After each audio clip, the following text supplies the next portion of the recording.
So I think the assumption a lot of times is that if you have a huge executive, huge government and so on, you're expanding leadership capital. We take a different approach. Okay. You really have to turn citizens into participants in the process of determining the future of their country and rebuilding it. So you're really expanding leadership capital by bringing citizens into actually the process of decision making and so on in their communities and so on. I know that there are some parts of rural Zimbabwe that's been cut off, for Right. instance. How will you convince me, as a rural Zimbabwean, to not only trust you, but also, vote for you?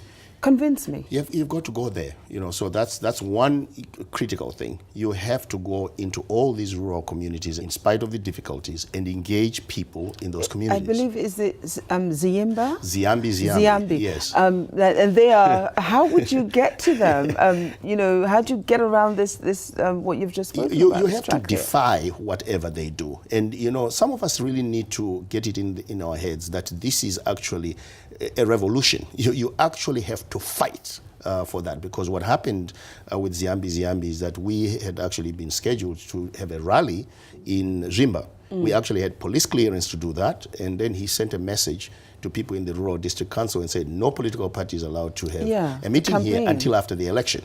Because ZANU-PF has booked every single day and every single minute until after August. Okay. But what we did anyway, in spite of that, we still went to that community because we had police clearance.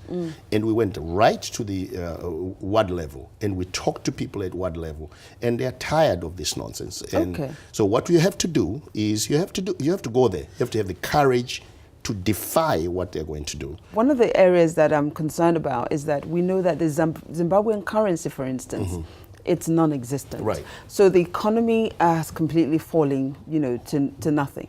How do you plan to bring that up to par? Yeah, it's a whole. You have to have a holistic solution. It's not one thing. And it starts with leadership. The importance of leadership is that this sends a positive message to investors. And when I say investors, because a lot of people think that when I'm talking about investors, I'm not just talking about foreigners who want to come in. I'm talking about the Zimbabwean who wants to do something in his own country, who wants to build an enterprise in his own country.